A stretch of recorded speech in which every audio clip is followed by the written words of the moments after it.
Subscribe now and press the bell icon. Never miss an update.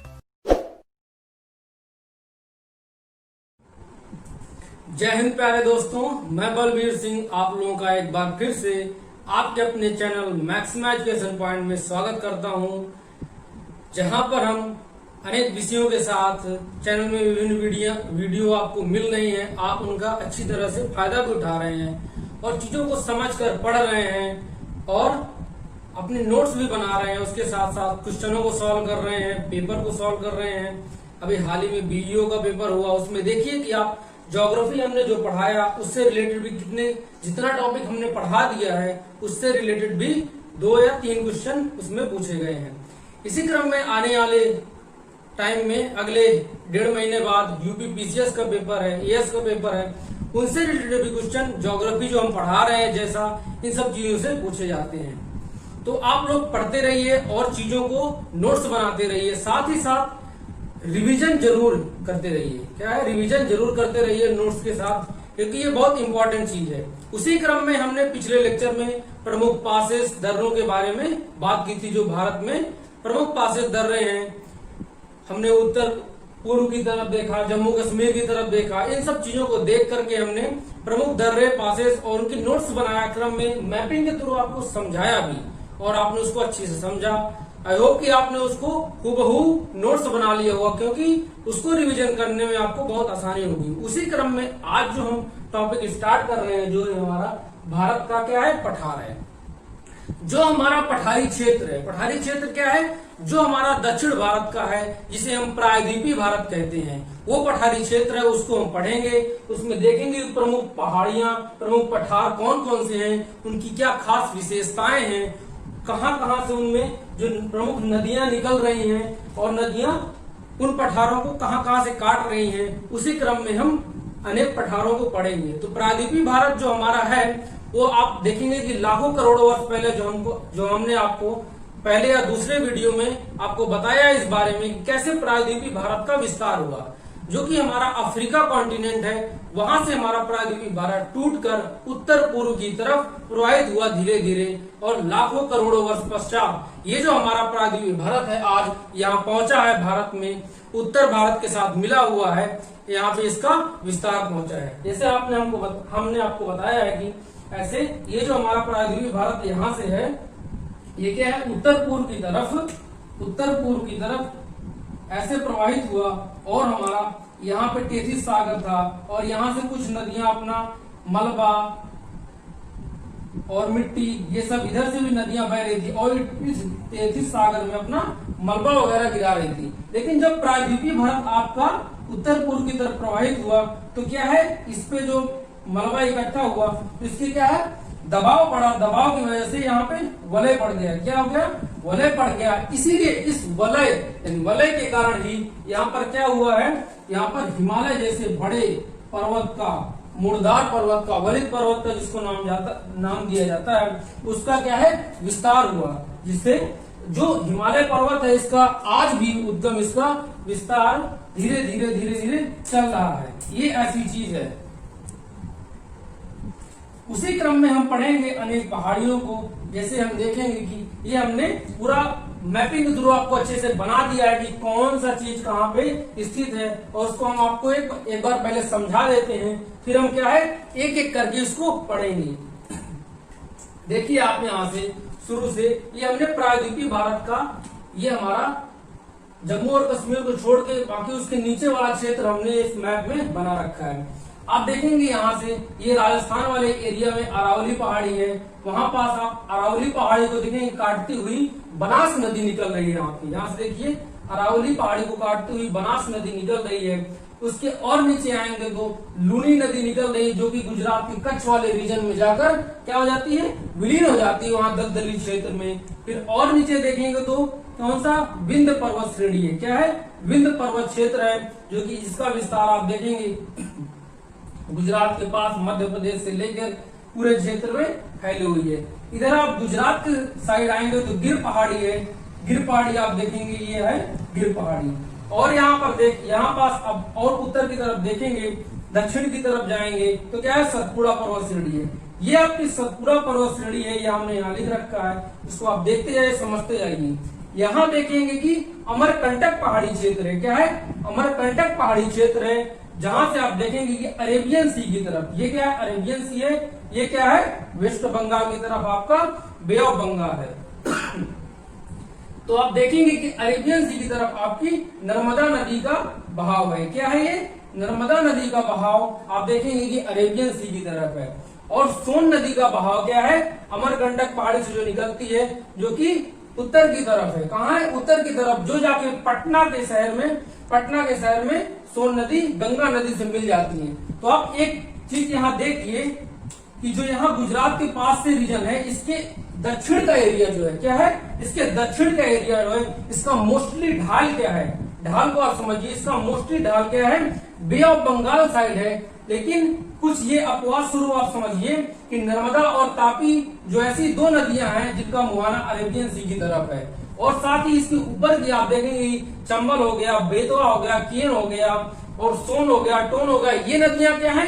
इनका बहाव जो है ये क्या? उत्तर की तरफ है। यानी इनका बहाव उत्तर की तरफ है, यानी अर्थात इनका ढाल भी जो इसके ऊपर का ढाल है वो भी क्या है? उत्तर की तरफ है। ठीक है, इसको आप नोट डाउन कर लीजिए, जैसे हम बता रहे हैं आपको उसी क्रम में आप नीचे आएंगे तो यहाँ देखेंगे जहां से तापी नदी खत्म होती है इन पहाड़ियों से, यहाँ से आपका कौन सा?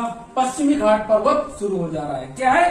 पश्चिमी घाट पर्वत यहाँ से शुरू हो जा रहा है और आप यहाँ आएंगे कहाँ पास? तमिलनाडु के नीचे तक।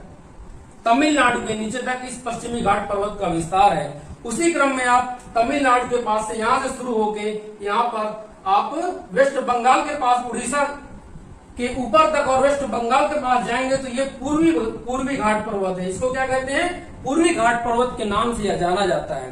तो आप देखेंगे जो पूर्वी घाट पर्वत है, इसका ये देखेंगे कि आप एक लगातार पश्चिमी घाट पर्वत है आपका। क्या है? यहाँ से शुरू होके आप देखें तमिलनाडु तक पूरा लगभग लगातार एक श्रृंखलाबद्ध तरीके से।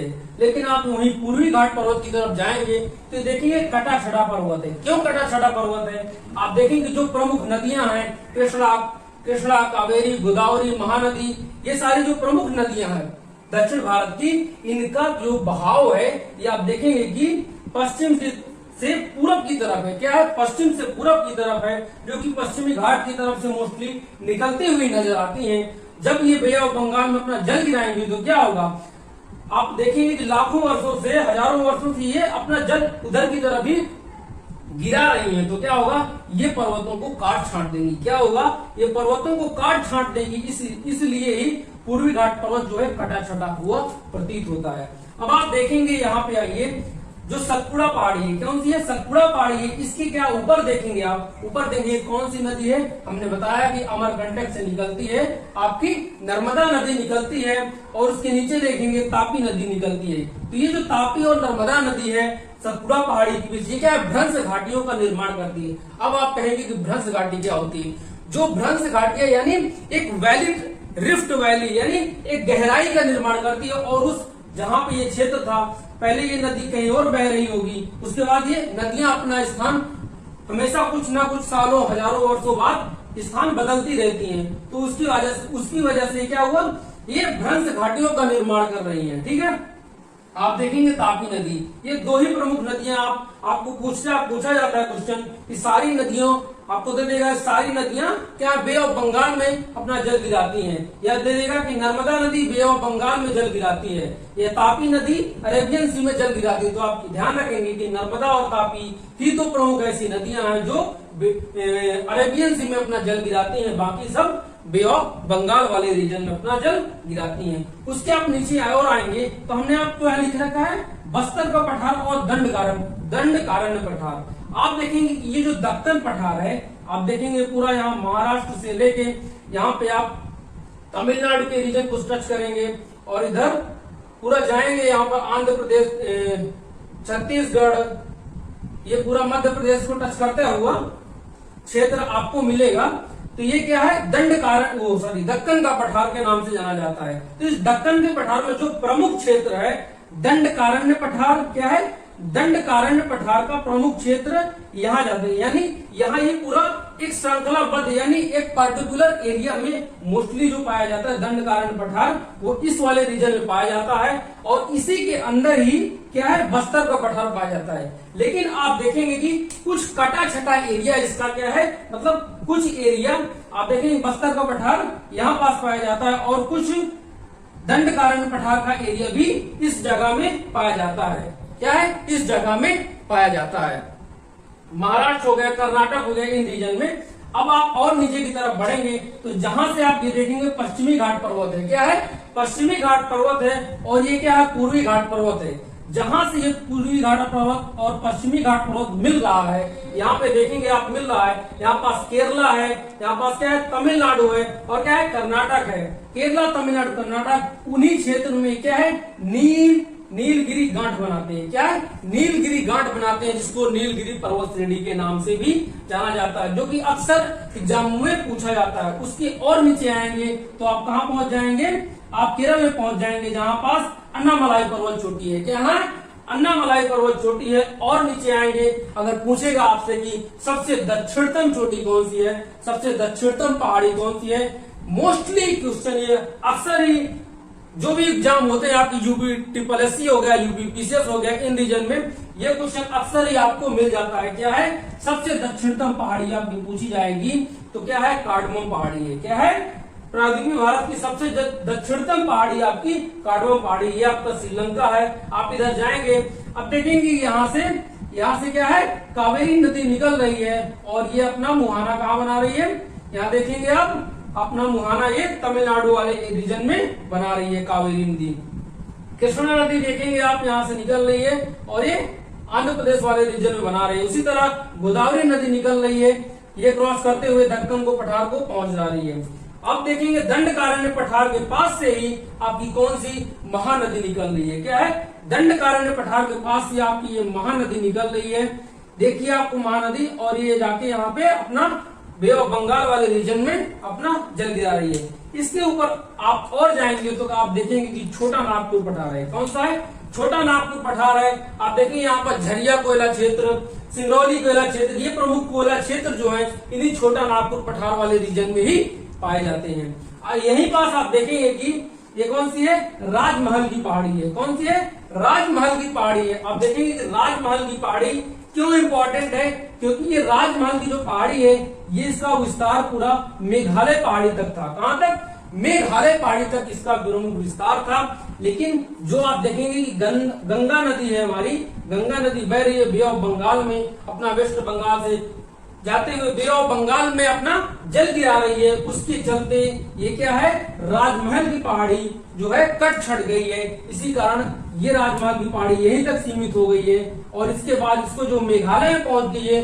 उसको मेघालय पहाड़ी या शिलांग पहाड़ के नाम से जाना जाता है, जो कि क्या है, किसका, इस राजमहल पहाड़ी का ही अभिन्न हिस्सा है। आप देखेंगे छोटा नागपुर पठार जो है यहाँ से आपकी स्वर्ण रेखा नदी निकलती है और बे ऑफ बंगाल में अपना जल गिराती है। इसको आप नोट डाउन करते जाइए। फिर आप राजमहल की पहाड़ी के पास जाएंगे तो यहाँ देखेंगे कि दामोदर नदी है। क्या है, यहाँ से दामोदर नदी निकलती है और जाके ये जो आपकी गंगा नदी आई है बे ऑफ बंगाल में अपना रीजन में जाकर अपना जल गिराती है। वहां से देखेंगे कि जब वेस्ट बंगाल में पहुंचती है तो वहां से एक इसकी श्रृंखला निकलकर, एक इसकी धारा निकलकर कहाँ जाती है, ये नीचे की तरफ आती है, जिसमें जाके दामोदर नदी मिल जाती है, जिसको हम हुगली नदी के नाम से जानते हैं। ये अक्सर ही पूछा जाता है कि हुगली नदी कहाँ पास है, इसको हम हुगली नदी के नाम से जानते हैं। तो आपने देखा कि हमने प्रमुख क्षेत्रों को आपको बताया, कौन सी किसकी अवस्थिति कहाँ है। आप देखेंगे कि जो प्रायद्वीपीय भारत है, साथ ही ये देखिए हमने यहाँ बना रखा है जो प्रमुख श्रृंखलाबद्ध एक तरह से कठोर क्षेत्र है हमारा प्रायद्वीपीय भारत का, वो इस वाले रीजन को माना जाता है। लेकिन इसके साथ ही आप देखेंगे कि इसके पास जो कुछ किलोमीटर का एरिया है, ये वाला एरिया जो कि जिससे बालू और मिट्टी द्वारा क्या है, नदियां अब वहां जल गिरा रहे हैं, समुद्र है जा रहा है, अपनी उसकी लहरें पहुंच रही है, तो उसके द्वारा जो प्रमुख अवसाद हो गया, बालू का, मिट्टी का कण हो गए, वो क्या है धीरे धीरे करके इस श्रृंखलाबद्ध श्रेणी के साथ ही लगते जाते हैं। इसी कारण ही कुछ प्रमुख क्षेत्र आप देखेंगे समुद्र के साथ ही जो एरिया है वो उसका निर्माण हो गया है। क्या है? जिसको हम तट के नाम से जानते हैं, यानी तटों का निर्माण इस तरीके से हुआ है। तो आप देखेंगे कि इसमें हम कौन कौन से जो प्रमुख आपको क्षेत्र बताए हैं उनकी हमने यहाँ लिस्ट भी बना रखी है, जिनको हम एक एक करके पढ़ेंगे। क्या है ये? प्रायद्वीपीय भारत के अंतर्गत प्रमुख संरचनाएं हैं। जो संरचनाएं पहाड़ी संरचनाएं हैं, पठारी संरचनाएं हैं, उनको हमने यहाँ नोट डाउन कर दिया है। तो आइए देखते हैं। सबसे पहले हमारी अरावली पर्वत श्रेणी है। कौन सी? अरावली पहाड़ी या अरावली पर्वत, जो कि राजस्थान में स्थित है। फिर और नीचे आएंगे हम, कौन सा है? मालवा पठार है। मालवा पठार आप देखिए, ये है आपका मध्य प्रदेश के आसपास मालवा पठार पूरा स्थित है आपका। उसके नीचे आएंगे विंध्य रेंज, ये भी विंध्य रेंज आपका मध्य प्रदेश और यही गुजरात तक पहुंचता है कुछ क्षेत्र इसका। उसके बाद नीचे आप आएंगे छोटा नागपुर पहाड़ी। अब देखिए छोटा नागपुर पठार कहाँ है? ये आपका आ गया झारखंड और छत्तीसगढ़ वाले रीजन के पास आपका छोटा नागपुर पठार आ गया। उसी क्रम में और नीचे आएंगे तो आपका क्या है? पश्चिमी घाट पर्वत। हमने आपको बताया कि यहाँ गुजरात की ओर नीचे लिखे महाराष्ट्र से शुरू होकर ये छोटा नागपुर पठार आपका तमिलनाडु तक जाता है। इसको हमने आपके दूसरे और तीसरे वीडियो में इनकी अच्छी व्याख्या करते हुए बताया कि किस प्रकार छोटा नागपुर पठार यहाँ से शुरू होकर तमिलनाडु तक जाता है। कहाँ पे इनकी जो आपने पढ़ा नीलगिरी घाट हमने बताया, इनका विस्तार छोटा नागपुर पठार का विस्तार कहाँ तक है इसके बारे में हमने बताया। हमने आपको पश्चिमी घाट पर्वत के बारे में बता रखा है, इनका विस्तार कहाँ का है, कितने राज्यों में है, एग्जैक्ट अलग अलग राज्यों में कौन से पर्वत का विस्तार है, इनको भी हमने दूसरी या तीसरी वीडियो में आपको बता रखा है। वो डिस्क्रिप्शन में लिंक है, उसको आपको जाके देख लीजिए, तब आपको ये और अच्छी तरीके से समझ आएगा। और साथ ही आप चैनल को लाइक कर दीजिए, सब्सक्राइब कर दीजिए और दोस्तों के साथ शेयर करना बिल्कुल मत भूलिएगा। उसी क्रम में हम पश्चिमी घाट के साथ साथ पूर्वी घाट पर्वत की तरफ बढ़ेंगे। तो हमने आपको बताया कि तमिलनाडु से शुरू होकर यहाँ पर उड़ीसा के लास्ट वेस्ट बंगाल के जहाँ पे रीजन शुरू होता है वहां तक किस्सा गया है, पूर्वी घाट पर्वत का विस्तार हुआ है। उसी क्रम में नीलगिरी पर्वत श्रेणी हमने आपको बताया कि जो नीलगिरी घाट है, ये नीलगिरी घाट के बारे में बताया, नीलगिरी पर्वत श्रेणी के बारे में बताया। ऊटी जो प्रमुख क्षेत्र है वो इसी रीजन में स्थित है, जो कि दक्षिण भारत का प्रमुख क्या है? टूरिस्ट एरिया है, जहाँ पे लोग घूमने जाते हैं। और नीचे आप आएंगे तो दक्कन का पठार। हमने आपको बताया कि सर्वाधिक विस्तार जो दक्कन का पठार का है, आप देखिए कहां से कहां तक पूरा विस्तार है, जो कि दक्कन का पठार है। एक ही ज्वालामुखी के उद्गार और परत दर परत इसका विस्तार हुआ है। इसमें बेसाल्ट जैसी चट्टानें भी इसी में पाई जाती हैं। और नीचे आप आएंगे तो अन्नामलाई पहाड़ी है। कौन सी? अन्नामलाई पहाड़ी है, जो हमने आपको बताया कि अन्नामलाई पहाड़ी इसकी अवस्थिति यहाँ पास है। और नीचे आएंगे कार्डमम पहाड़ी, जो कार्डमम पहाड़ी दक्षिण भारत की सबसे, यानी भारत की प्रायद्वीपीय भारत की सबसे दक्षिणतम पहाड़ी है, जो क्वेश्चन अक्सर पूछा जाता है। और आगे बढ़ेंगे शिलांग या मेघालय पठार जो है, हमने आपको बताया कि पूर्वोत्तर भारत में मेघालय पहाड़ी या शिलांग पहाड़ी जिसको नाम से जाना जाता है, वो क्या है? इसी राजमहल पहाड़ी जो हमारी है, कौन सी है? राजमहल पहाड़ी है, उसी का विस्तार एरिया था। आप देखेंगे कि जो अमरकंटक पहाड़ी से आपकी सोन नदी निकलती है, वो गंगा से कहाँ है? पटना के पास मिल जाती है। उसी क्रम में आप देखेंगे कि जो मालवा पठार से कौन कौन सी नदी निकलती है? मालवा पठार से आप देखेंगे चंबल नदी निकलती है, बेतवा नदी निकलती है। तो आप देखेंगे चंबल और बेतवा जाके किसकी सहायक नदियां, ये भी पूछा जाता है। तो ये क्या है? यमुना की सहायक नदियां हैं। कौन सी हैं? यमुना की सहायक नदियां हैं। और जो कि इटावा के क्षेत्र में जाके, इटावा के पास किससे? यमुना से मिल जाती है। और यमुना जो अपनी सहायक नदियों का जल लेते हुए आगे बढ़ती है, जो कि आपके अपने कहाँ? प्रयागराज में जाके मिल जाती है गंगा के साथ। कहाँ पे? गंगा के प्रयागराज में मिल जाती है और संगम का निर्माण करती है, जहाँ ही हर साल संगम का मेला, कुंभ का मेला लगता है।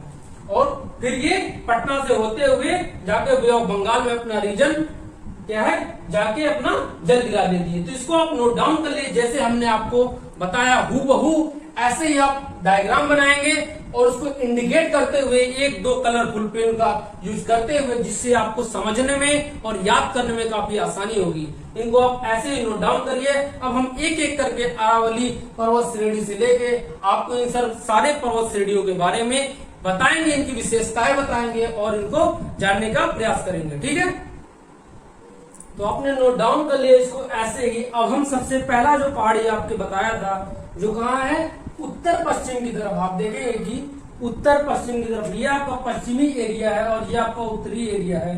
जो उत्तर पश्चिम की तरफ से हम अपना स्टार्ट करते हैं, जो सबसे पहले पहाड़ी हमने लिया है अरावली पर्वत पहाड़ी। कौन सी है? अरावली पर्वत पहाड़ी है। इसकी क्या खास विशेषताएं हैं, इसको हम आपको बताएंगे। अब देखिए इसकी खास विशेषताएं क्या, सबसे प्राचीन वलित पर्वत है। क्या है? सबसे प्राचीन वलित पर्वत था जो अरावली पर्वत श्रेणी है, जो आज हिमालय का विस्तार हो रहा है। ये क्या है? सबसे नया है हिमालय मोड़दार पर्वत है, जिसका अभी भी विस्तार उत्थान होता जा रहा है। ये क्या है?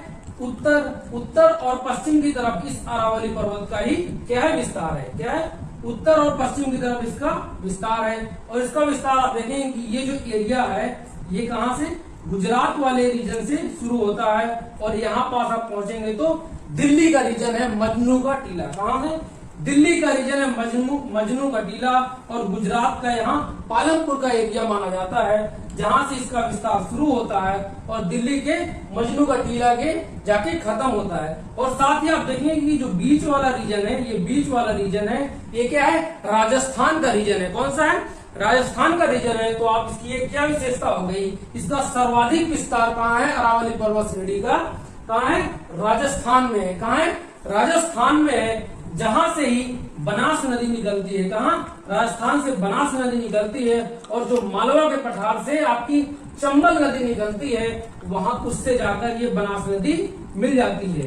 कहाँ है? उससे जाके ये बनास नदी मिल जाती है। और देखेंगे इसकी एक और विशेषता है कि इस अरावली पर्वत श्रेणी से ही लूनी नदी निकलती है। कौन सी?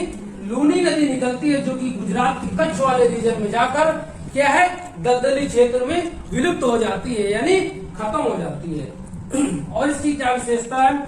इसका विस्तार जो पूरा है लगभग 800 किलोमीटर है। कितना है? इसका विस्तार लगभग 800 किलोमीटर है और इसका मैक्सिमम एरिया राजस्थान वाले हमने बता दिया। एक खास विशेषता है जो कि क्या है, बहुत ही इंपॉर्टेंट क्वेश्चन पूछा जाता है, क्या है कि माउंट आबू कहाँ पर स्थित है? माउंट आबू, जो कि आप बताएंगे कि माउंट आबू राजस्थान में इसी अरावली पर्वत श्रेणी के पास में ही स्थित है, जिसमें सर्वोच्च शिखर क्या है? गुरु शिखर है। क्या है? जिसमें का सर्वोच्च शिखर गुरु शिखर है। और एक खास विशेषता और है, इस गुरु शिखर की सर्वोच्च चोटी जो है क्या है? माउंट आबू पे ही कौन सा? जैन धर्म का दिलवाड़ा मंदिर स्थित है। कौन सा? जैन धर्म का दिलवाड़ा मंदिर स्थित है। यह बहुत ही बार क्या है?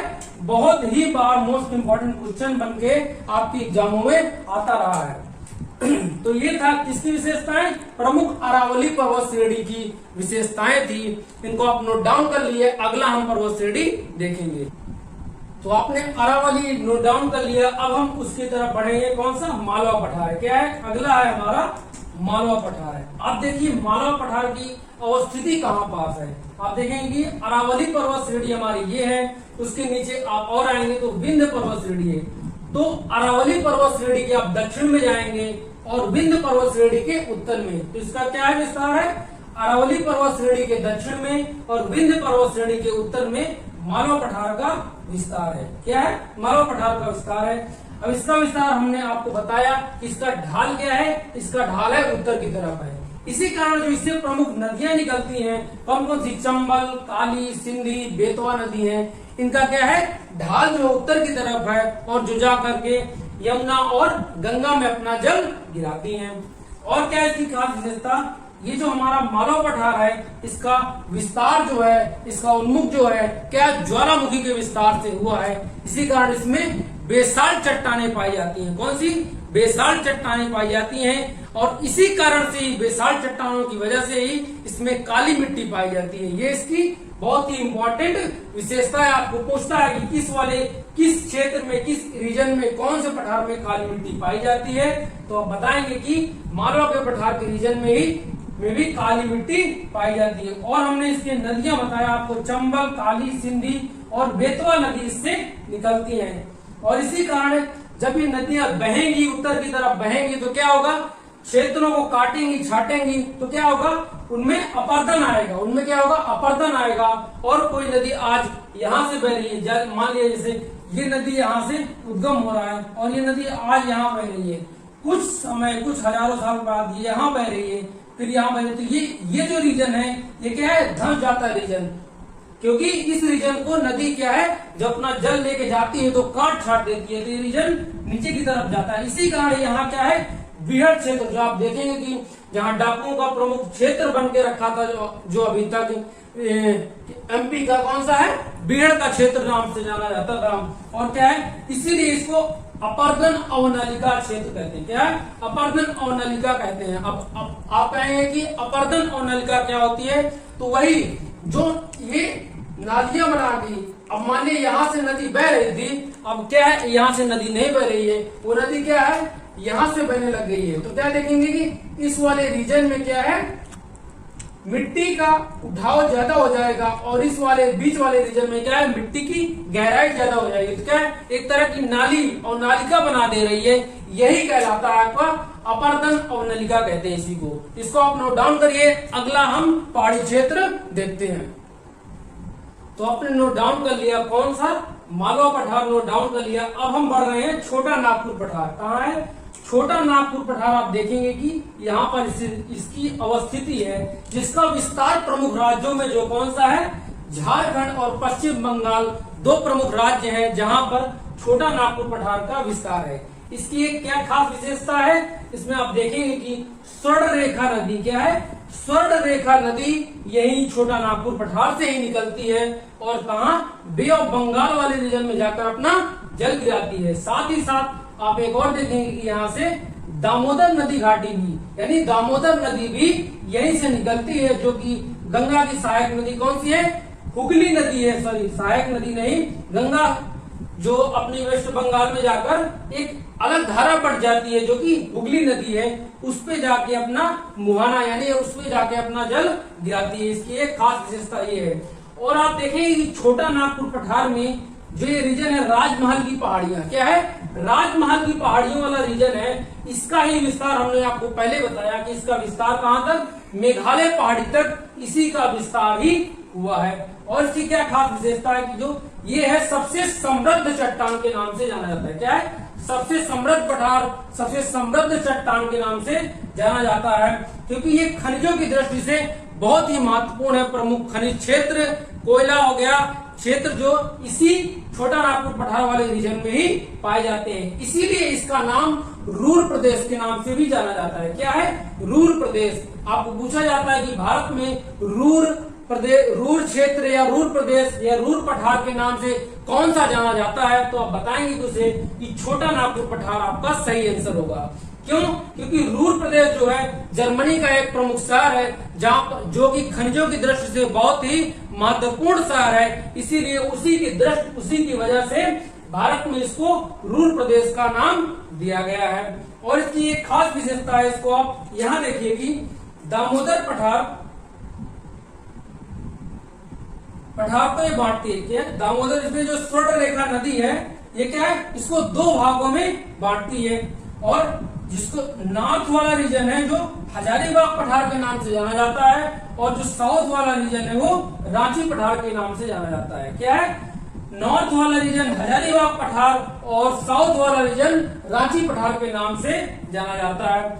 और एक खास विशेषता और इसकी है, जो कि अक्सर एग्जामों में प्रश्न पूछा जाता है कि रांची पठार जो है समप्राय मैदान, क्या है, समप्राय मैदान का उदाहरण है भारत में। कौन सा उदाहरण है, समप्राय मैदान का एकमात्र जो उदाहरण है वो रांची का पठार है। क्यों है, क्योंकि ये समतल एरिया पाया जाता है। इसमें क्या है, समतल एरिया, इसमें कोई उबड़ खाड़ी भ्रंश घाटी, सॉरी उबड़ खाबड़ घाटियां नहीं है, इसमें कोई चोटियां नहीं है। इसी कारण इसको हम क्या है, कोई टीले शिखर नहीं है, इसी कारण इसको हम समप्राय मैदान के नाम से भी जाने जाते हैं। और नर्मदा तापी, आप देखिए कि नर्मदा तापी हमने आपको बताया, जो कि विंध्य पर्वत क्षेत्र के दक्षिण में और पश्चिमी घाट के ऊपर में आप जाएंगे तो तारवी सतपुड़ा पर्वत श्रेणी और विंध्य पर्वत श्रेणी के बीच में जो नर्मदा और तापी नदी बह रही है, ये भ्रंश घाटियां बनाती हैं। साथ ही साथ आप देखेंगे कि जो दामोदर नदी घाटी छोटा नागपुर पठार से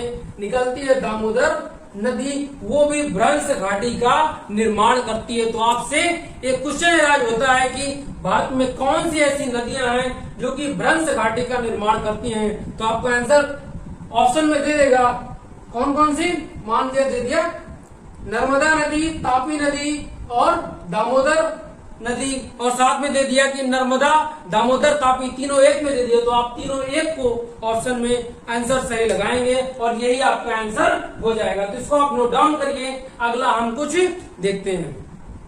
तो दोस्तों अब हम देखेंगे कौन सा विंध्य पर्वत श्रेणी क्या है। हमने देख लिया छोटा नागपुर, मालवा देख लिया, अरावली देख लिया। अब देखें हम विंध्य पर्वत रेंज क्या है, विंध्य पर्वत रेंज। तो इसकी अवस्थिति देख लेते हैं। ये क्या है, मालवा पठार के दक्षिण में है। देखिए मालवा पठार के दक्षिण में है और साथ ही सतपुड़ा पहाड़ी के क्या है, ऊपर में है, उत्तर में है। क्या है, मालवा पठार के दक्षिण में है, सतपुड़ा पठारी के पहाड़ के उत्तर में है। इसकी विशेषता है। और क्या है, इसका जो विस्तार है, क्या है, इसका विस्तार है आपका विंध्य रेंज का। ये पूरा का पूरा क्षेत्र मध्य प्रदेश वाले रीजन में आता है। क्या है, इसका पूरा क्षेत्र मध्य प्रदेश वाले रीजन में ही आता है।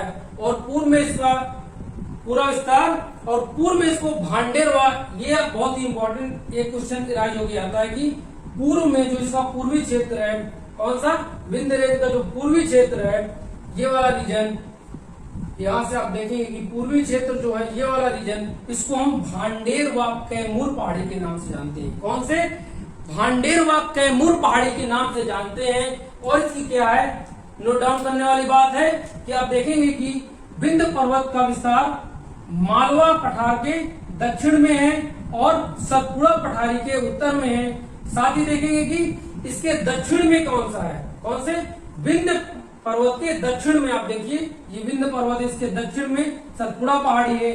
फिर देखेंगे आप सतपुड़ा पहाड़ी के दक्षिण में, यहां से आप देखेंगे पश्चिमी घाट इस पर्वत का विस्तार होता जा रहा है। और यहीं पास देखेंगे कि विशेषताएं में इसको लिखिए आपकी, इसके विंध्य पर्वत श्रेणी के नीचे नर्मदा नदी बह रही है और उसके दक्षिण में तापी नदी बह रही है। क्या है, उसके दक्षिण में नर्मदा नदी बह रही है और उसके दक्षिण में तापी नदी बह रही है। तो ये देखिए हमने चार पर्वत श्रेणियों को, विस्तार को हमने समझा, उनकी एक विशेषताएं समझी, इनको हम नोट डाउन कर लिए। चूंकि वीडियो लंबी हो रही है इसलिए हम बाकी जो 5-6 और बचे हैं उनको हम अगली वीडियो में आपको प्रोवाइड करेंगे।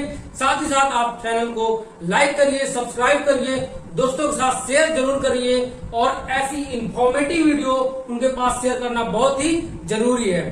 ठीक है दोस्तों, आप इस तरह चैनल में बने रहिए। जय हिंद।